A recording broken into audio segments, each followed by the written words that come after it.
The birthday candles flicker in the dim restaurant lighting, casting dancing shadows across the untouched glass of Cabernet before me. I check my phone for the 11th time in 30 minutes. Still nothing. My fingernail taps against the screen, creating a rhythm that matches the growing ache in my chest. "Should we wait a bit longer for your guests, Miss Lewis?" I glance up to find the waiter hovering at my table's edge, sympathy etched into the fine lines around his eyes.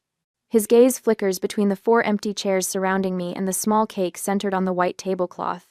"Just another 15 minutes, please." I summon a smile that feels brittle on my face. It's the 3rd time I've requested an extension, and we both know what that means. I smooth down the front of my emerald silk blouse, the one I splurged on last week specifically for tonight. The fabric whispers beneath my fingertips, cool and expensive. Behind the waiter, couples murmur and laugh. Silverware clinks against china, and somewhere a cork pops from a bottle. The sounds of celebration swirl around me while I sit marooned at my island of solitude. 2 weeks ago, I had booked this table at Ellison's, downtown Denver's newest culinary hotspot. I'd been riding the high of finally securing $1.2 million in angel investment for Verdant Alchemy Co., my natural skincare startup.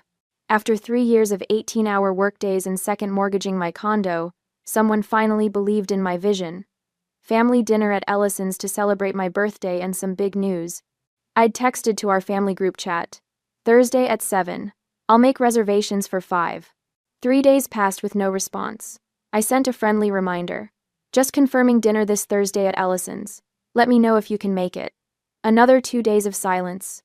Finally, my 3rd message. "Reserve table for 7 p.m. Thursday. Hope to see everyone there." Nothing. Not from Mom, Dad, or Theodore. My throat tightens as I sip water, the ice cubes clinking against my teeth. This shouldn't surprise me. It's the same pattern that's played out my entire life. When I was 16 and Theodore was 14, Dad took him fishing in Montana for 2 weeks. When I asked why I wasn't invited, Dad had patted my head and said, "He's a boy, he needs investment. You just need stability." That stability apparently meant co-signing Theodore's $18,000 motorcycle loan when I was 22, fresh out of college with student loans hanging over my head. 6 months later, when he stopped making payments, I covered them, rather than let my credit score collapse. Dad had thanked me with a distracted nod, while helping Theodore install custom pipes on the bike. I take another sip of water, willing away the tightness in my throat. My family's always been there for me, just not in the ways that matter. Not in ways that make me feel seen. "Excuse me." I look up from my glass to find a man standing beside my table. Tall, with salt and pepper hair and kind eyes behind tortoiseshell glasses. He's wearing a charcoal suit that looks tailor-made for his broad shoulders. "I don't mean to intrude," he says, his voice warm and rich, "but I couldn't help noticing it might be your birthday." He gestures toward the small cake with its unlit candles. My fingers clench around the stem of my wine glass. "It is. May I wish you a happy birthday then." I should politely dismiss him. Instead, I hear myself say, "Thank you." He hesitates, then asks, "Would you mind if I joined you for a moment? Just until your other guests arrive." Something in his expression, genuine kindness without pity, makes me nod. "I'm Farah. Alexander." He settles into the chair across from me, setting his leather portfolio on the table. "I'm a writer. Books about resilience, mostly." He smiles, the corners of his eyes crinkling. "Though I suspect you know something about that already." "What makes you say that?" "The way you hold yourself. Like someone who's familiar with waiting and disappointment but hasn't been broken by either." My laugh surprises me. "Are you always this perceptive with strangers?" "Occupational hazard." He gestures toward the waiter, who approaches with a lighter. "May I?" When I nod, the waiter lights the candles on my cake. Their glow reflects in Alexander's glasses as he asks, "So, what brought you here tonight, all dressed up and waiting so patiently?" I hesitate, then decide truth is simpler than fiction. I just secured a major investment for my company. Thought my family might want to celebrate. "If I DM, to the celebrate." "Ah," he nods, understanding blooming in his expression. "And they're running late?" "They're not coming." The words taste bitter, like coffee left too long on the burner. They didn't even respond to my messages. "Then they're missing something extraordinary." Alexander leans forward, resting his forearms on the table. "Tell me about this company that earned such impressive investment." For a moment, I consider changing the subject. Then something inside me shifts. Why not enjoy this birthday, despite my family's absence? Why not share my triumph with someone who actually seems interested? Verdant alchemy, I say, feeling a genuine smile spread across my face.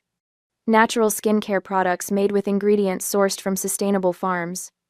I pull out my phone, showing him our sleek website, featuring our best-selling facial serum. We're planning to expand our production facilities with the new funding. Remarkable, Alexander says, studying the images. When he looks up, his admiration feels like sunshine after days of rain. Someone should be celebrating your brilliance tonight. His words unlock something in my chest. As I blow out the candles on my cake, I make a different wish than I'd planned. Not for my family's approval, but for the strength to stop waiting for it. I won't wait for their approval anymore, I whisper, more to myself than to Alexander. The hardest lesson, he says softly, is learning that some people can't give what they don't possess themselves. The waiter returns with 2 plates for the cake. As I cut into it, I find myself telling Alexander about Theodore's motorcycle, about decades of showing up for a family that rarely showed up for me, about building my company while my parents focused on my brother's series of failed ventures. The strange thing is, I say, I think a part of me still loves them, despite everything. Love and boundaries aren't mutually exclusive, Alexander replies. In fact, the healthiest love requires them. As we share cake beneath the restaurant's warm lights, I realize that a stranger's kindness has made this birthday more meaningful than any family celebration could have. For the first time in years, I feel truly seen, and suddenly, that's enough. Morning sunlight spills across my balcony, turning the rim of my coffee cup golden as I breathe in the crisp Boulder air. The distant flatirons cut jagged silhouettes against a cloudless sky. 3 years have passed since that birthday night when Alexander first entered my life, and the universe has rewarded my quiet determination with abundance. My phone chirps with a notification.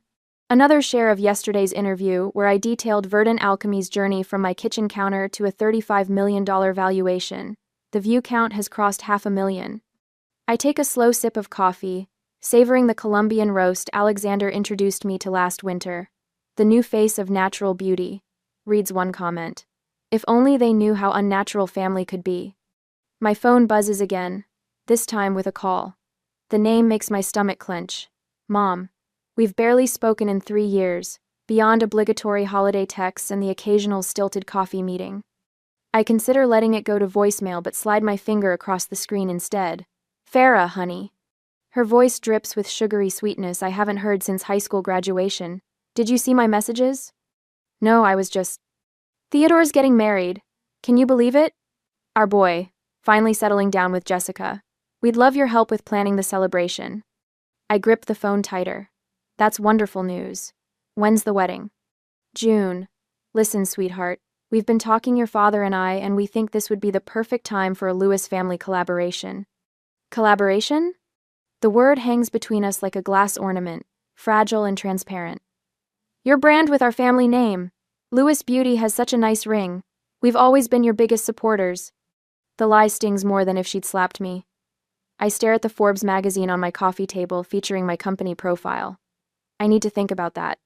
I manage, my professional voice sliding into place like armor. Of course, honey. Call me back this afternoon? After we disconnect, another message chimes. Theodore. Hey sis, big news about the wedding. Also, my racing team needs a primary sponsor. Only $300,000 for the season. Great exposure for Verdant. Let me know. I place my phone face down on the table. The view from my penthouse suddenly feels isolating rather than peaceful. Later that morning, I sit in my office, reviewing old family photos stored in a dusty folder on my laptop. Theodore receiving his high school diploma. Mom and Dad beaming beside his first racing car. My college graduation, just me, alone in cap and gown, because they'd attended Theodore's regional race that weekend.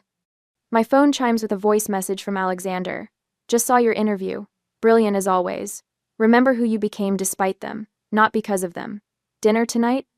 I open a new spreadsheet and title it, Family Financial History. Line by line, I document every loan, gift, and bailout. Theodore's motorcycle. The 6 months of his rent I covered when he found himself after dropping out of community college. Dad's fishing boat repairs when Theodore crashed it during a weekend joyride. The spreadsheet swells to $47,000 of silent support. This isn't about punishment, I whisper to the empty office. It's about boundaries. My CFO Martin knocks before entering with quarterly reports. Everything okay? He asks, noticing my expression. Family matters. If my brother or parents reach out about business opportunities or sponsorship, please direct them to me. Martin nods. Legally speaking, you have no obligation to entangle family with the company. I know, I say, thanking him as he leaves. My phone lights up with a text from Rachel, my oldest friend. Saw Theodore's FB post about needing sponsors. Let me guess he's hitting you up. They didn't celebrate you. Why fund them? I smile despite myself. Rachel always cuts to the heart of things. A card arrives via courier later that afternoon. Alexander's distinctive handwriting graces the envelope. Inside, a quote. Boundaries aren't walls. They're the foundation upon which healthy relationships are built. By evening, I've crafted an email that feels both businesslike and final. I attach the spreadsheet detailing the $47,000 in financial support I've provided over the years.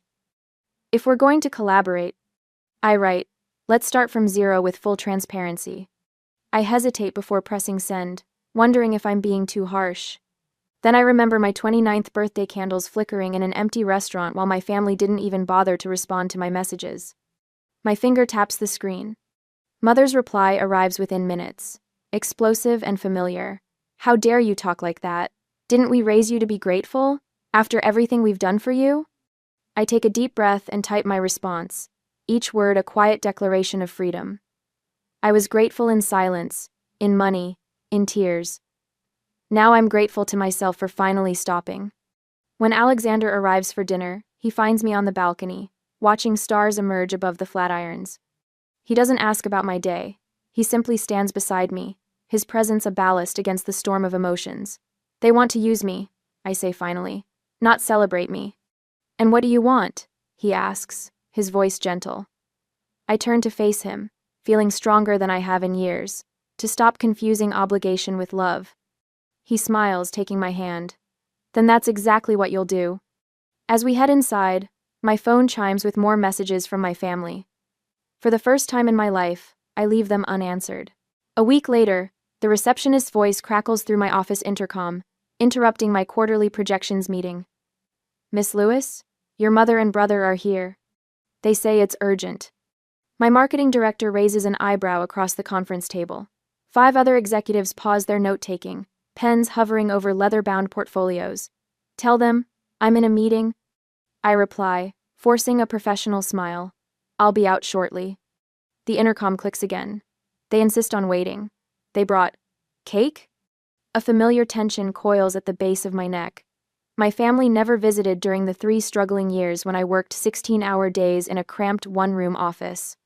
Now that Verdant Alchemy occupies the entire 4th floor of a downtown building with our name on the directory, they've discovered an urgent need to see me. 10-minute break, everyone, I announce, setting down my presentation pointer with deliberate calm. Greg, prepare the distribution figures for when we resume. In the reception area, Mother holds a bakery box with both hands like a peace offering. Her hair is freshly colored, the rich auburn she's maintained since her 40s, and her cream-colored blazer likely cost more than my first month's rent. Theodore stands beside her, hands jammed in the pockets of designer jeans, a calculated casual look that probably cost more than most people's formal wear. Surprise. Mother trills, lifting the cake box slightly.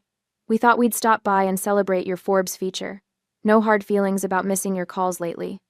The receptionist watches with undisguised curiosity.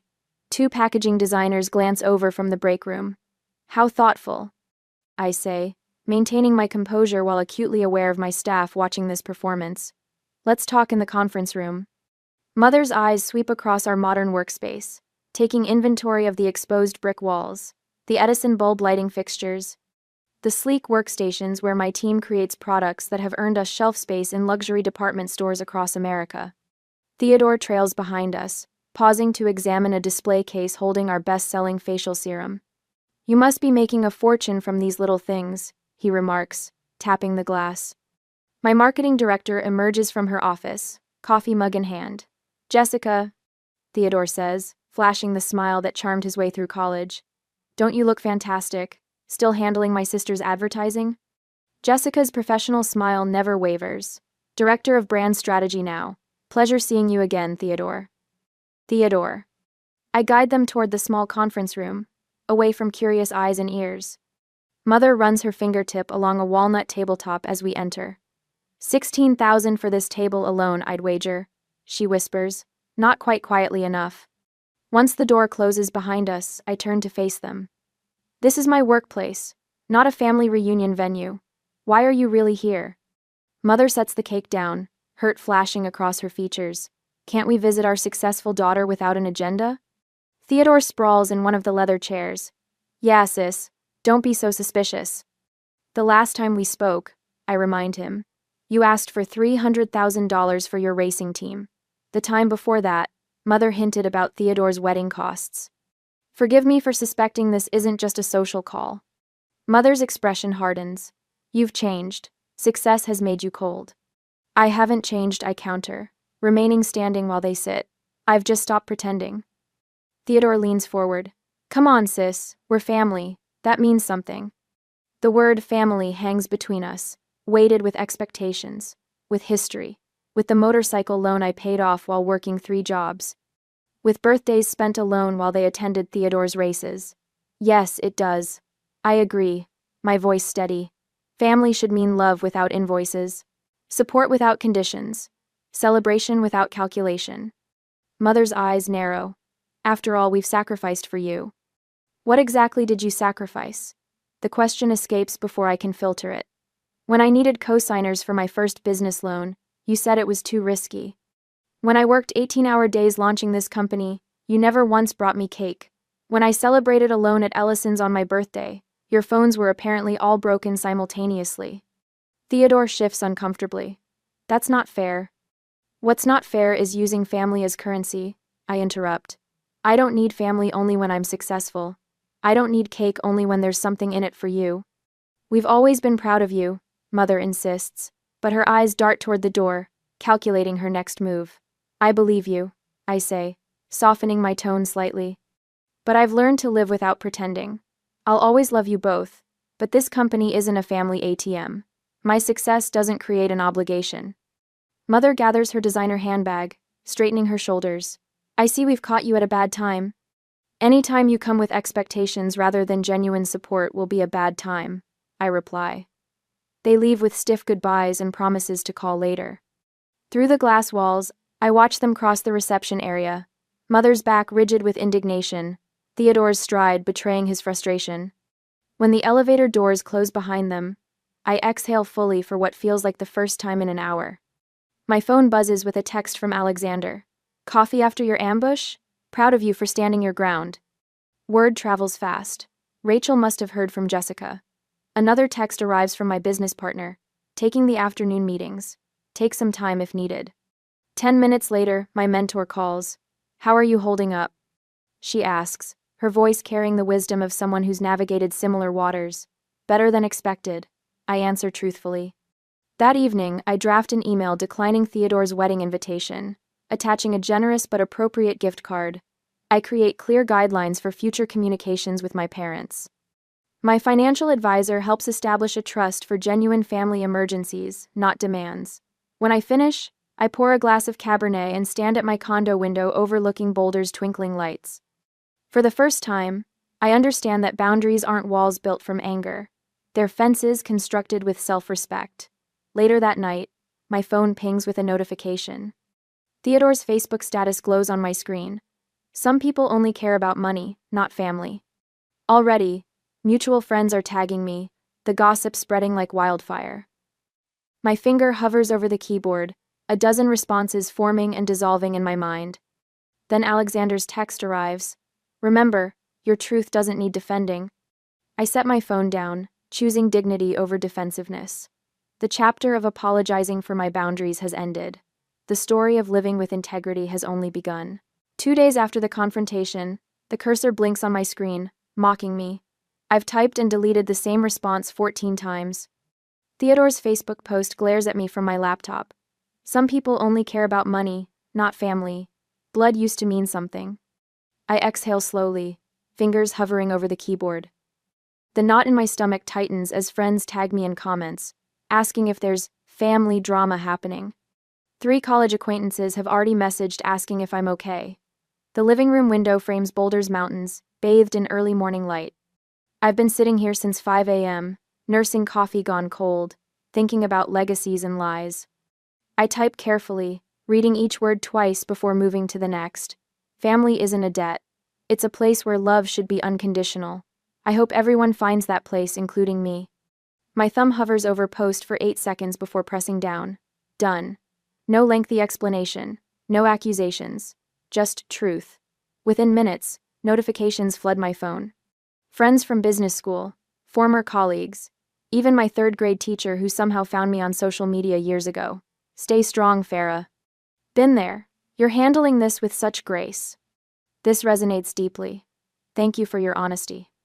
I set my phone face down on the coffee table, breathing into the silence of my apartment. Strange, how 15 words can feel like shedding a 100-pound backpack. The landline rings, the number I give only to business associates and close friends. Rachel's voice comes through, warm and steady. I saw your post. You okay? Better than I expected. I curl deeper into my armchair, watching a hummingbird dart around my balcony feeder. It feels clean. Clean is good. Rachel pauses. Theodore's gone nuclear in the family group chat.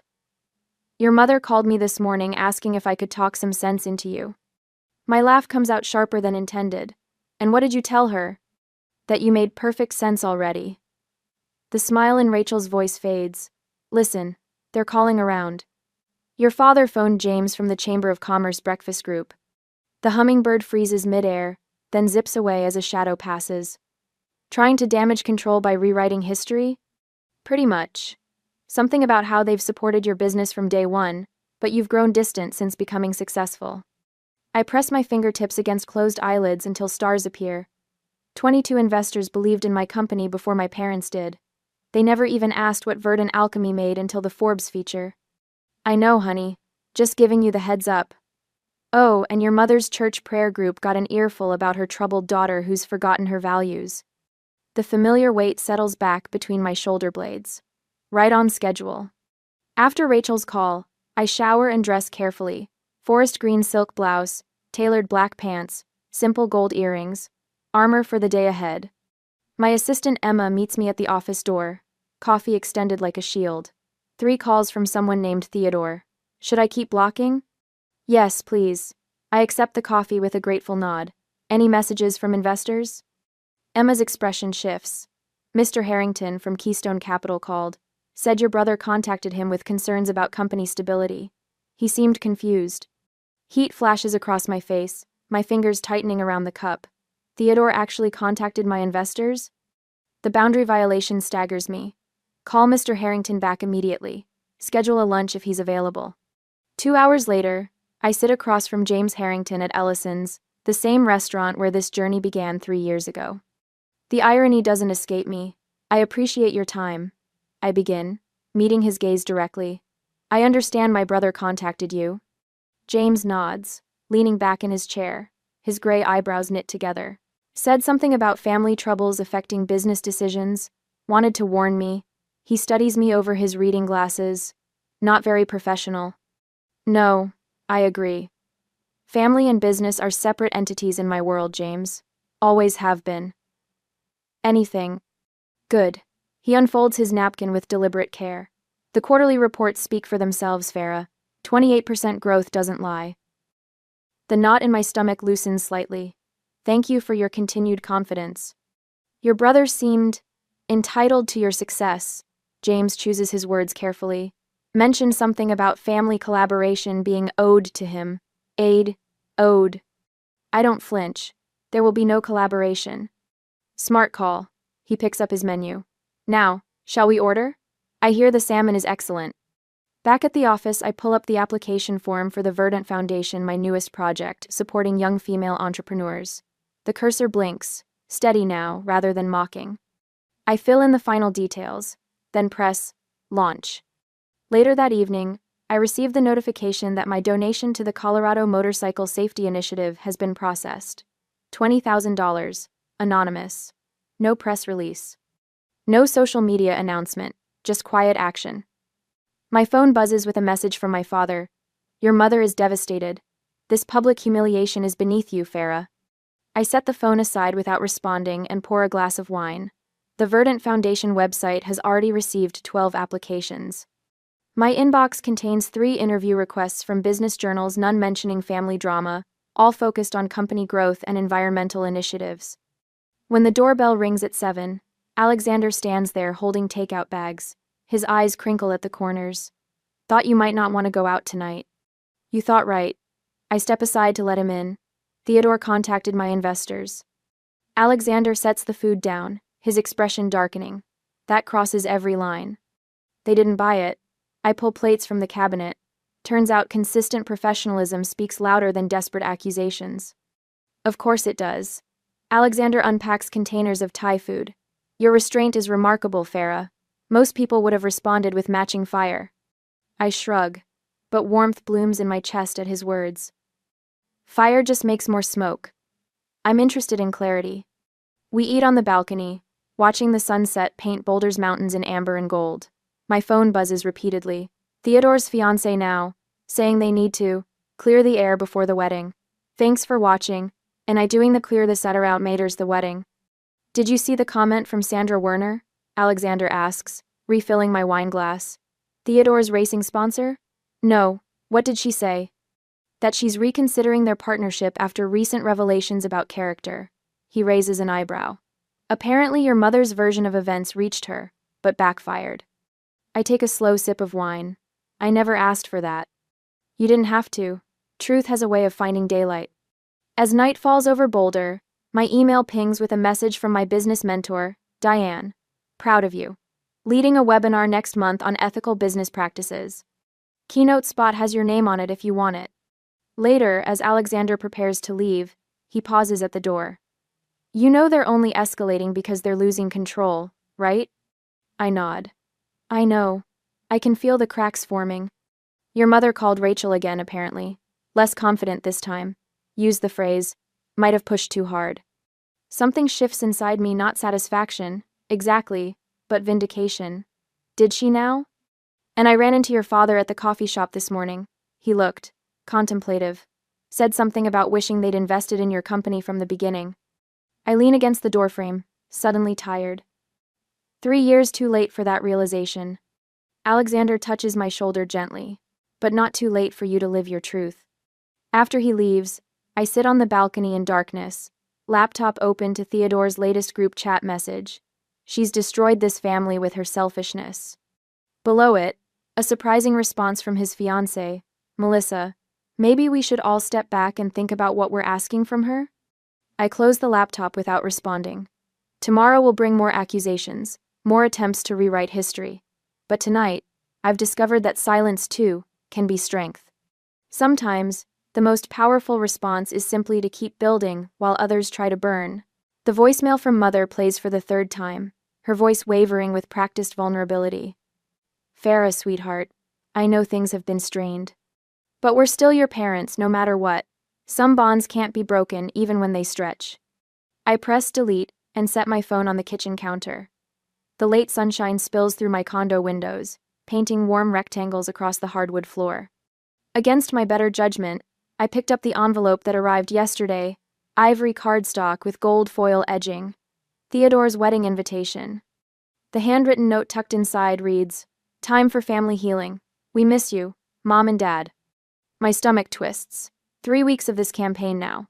The carefully timed calls, the texts dripping with apologies that somehow still manage to avoid acknowledging any actual wrongdoing. Just yesterday, Theodore's fiancée Jessica left a voicemail about building bridges before the big day. Is this seat taken? I look up to find Alexander in my doorway, coat draped over his arm, a paper bag from Spruce Bakery in his hand. My shoulders relax at the sight of him. Only by ghosts and guilt trips, I say, sliding the invitation across the counter. Latest artillery in the reconciliation campaign. Alexander sets down 2 coffees and studies the invitation. Quite the production. The wedding at the Brown Palace? Someone's parents are feeling generous. Or someone's sister is expected to be. I take a grateful sip of the coffee he's brought, dark roast with a splash of almond milk. Exactly how I like it. And what about these? Alexander gestures toward the stack of photo albums on my coffee table. Recent arrivals? FedEx delivery yesterday. Family albums dating back to my 5th birthday, complete with post-it notes marking special memories. I walk over and flip one open to a flagged page. This one says, "Remember Christmas 1998? You were so excited about the family tradition." Subtle, Alexander says, his mouth quirking. My phone buzzes with another text. Theodore, Dad mentioned his blood pressure's been high lately. Really hoping you'll reconsider coming to the wedding. Would mean a lot to all of us. Alexander catches my expression. More health concerns? Theodore says Dad's blood pressure is up. I set the phone down. Last week it was Mom's migraines. They're getting creative, Alexander notes, settling onto one of my kitchen stools. How are you holding up? I trace the rim of my coffee cup. I keep thinking I should feel worse about all this. Shouldn't I be torn apart? Sobbing over photo albums at midnight? And you're not? I feel tired, like I'm watching a movie I've seen too many times. I meet his eyes. Is that cold? Alexander considers this, the morning light catching the silver at his temples. I don't think it's cold, I think it's clarity. After years of the same pattern, you've stopped mistaking familiarity for obligation. I don't want to hate them, I say quietly. Boundaries aren't about hate, Farah. They're about health. Alexander's voice gentles. You can forgive someone without resuming the same relationship. Something shifts inside me at his words, a tightness loosening. Forgiveness without restoration. Exactly. You can acknowledge the love that exists while recognizing its limitations. Alexander sips his coffee. What would a healthy relationship with your family actually look like? I've never really considered this question before. My options always seemed binary. Give them everything or sever all ties. But perhaps there's middle ground territory I can map myself. Limited contact. I begin slowly. Scheduled interactions in neutral public places. No business entanglements. And clear expectations of mutual respect. Alexander nods. That sounds reasonable. But will they accept it? Theodore's wedding is soon. The question isn't whether they'll accept it, Alexander says. It's whether you can enforce it regardless of their reaction. I straighten my shoulders. I can. Later that evening, with Alexander's perspective still fresh in my mind, I draft an email to my family. No accusations, no itemized lists of past wrongs, just clear, forward-facing boundaries. I outline the terms under which I'm willing to attend Theodore's wedding and maintain a relationship moving forward. When I finally click send, something shifts inside me. Not the weightlessness of escape, but the solid certainty of choosing my own path. On the wedding day, I stand in the glittering ballroom of the Brown Palace Hotel, a glass of champagne cooling my palm. The wedding ceremony concluded 30 minutes ago, and now the reception swirls around me, distant relatives, circulating like curious fish, friends of my parents eyeing me with speculation. Alexander stands beside me in a charcoal suit, his presence a steady anchor. Theodore approaches, champagne in hand, his new wife Jessica beside him. You made it, he says, surprise evident despite our email exchanges confirming my attendance. And you brought a date. Alexander, I introduce simply. Congratulations to you both. Jessica beams. Thank you for coming, Farah. Your gift was so thoughtful. The leather-bound financial planning book and modest check, generous but appropriate, sit alongside crystal vases and silver serving trays on the gift table. The card attached reads, wishing you a partnership built on mutual support and respect. Love, Farah. Farah. Theodore shifts uncomfortably. Listen, Farah. About the racing team. Alexander's hand touches my waist lightly. A subtle reminder of our agreement. I would attend for 3 hours maximum, with no business discussions. Today is about your marriage, Theo. I interrupt gently. Let's keep it that way. Theodore's jaw tightens momentarily before he nods. Right, of course. He glances at Alexander. So, how did you two meet? Over birthday candles, Alexander answers smoothly, saving me from having to explain that night 3 years ago. We exchange a few more pleasantries before they move on to greet other guests. I exhale slowly. Holding up? Alexander murmurs. Better than expected. I scan the room. though Mother has been circling for the past 20 minutes. As if summoned, she appears at my elbow, elegant in pale blue chiffon, her perfume a cloud of gardenias and expectation. Darling, could I steal you for just a moment? Her smile includes Alexander, excluding him simultaneously. Family matters. I meet Alexander's eyes. I'll be right back. Mother guides me to a quiet alcove near the dessert table, her fingers light but insistent on my arm. Once we're alone, her smile dims. You look lovely, Farah, she begins. But I must say, your father and I were hurt by that email. Setting terms for attending your own brother's wedding, it felt very cold. I take a careful breath. I needed clarity about expectations. We're family, she says, as if this single word should override all other considerations. Family supports each other without conditions. That support should flow both ways, Mom. My voice remains steady. I love you, but I've learned to love myself too. Something flickers in her eyes, frustration, perhaps, or the first recognition that her usual tactics no longer work on me. Your father and I won't be around forever, you know. I know, I say gently.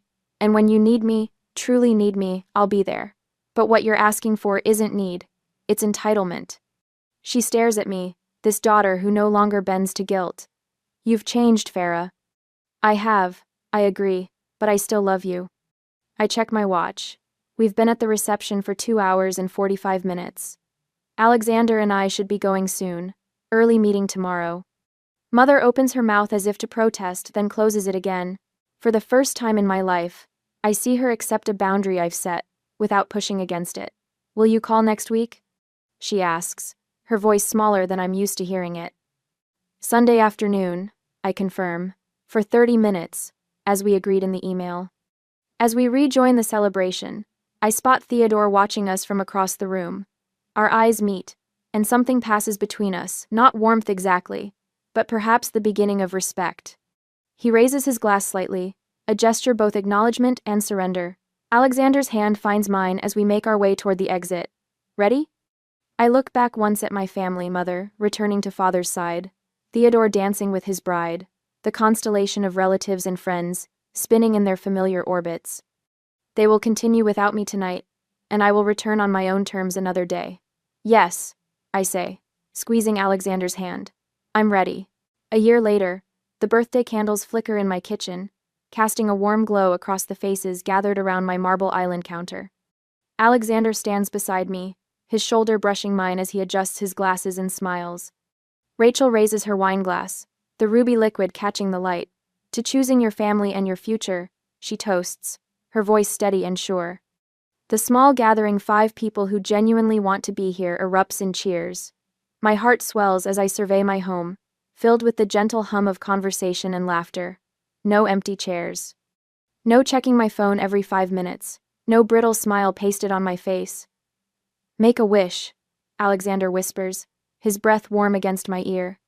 I close my eyes, but for once, I struggle to think of what to wish for. My business hit a $45 million valuation last quarter. The entrepreneurship book Alexander and I wrote sits proudly on my coffee table, its cover embossed with gold lettering, and most importantly, the gnawing ache of family disappointment has faded to a distant memory. I blow out the candles in one decisive breath. Same restaurant as 4 years ago, Rachel observes, cutting into the chocolate cake, but completely different energy. Different company makes all the difference, I reply, accepting a plate from her.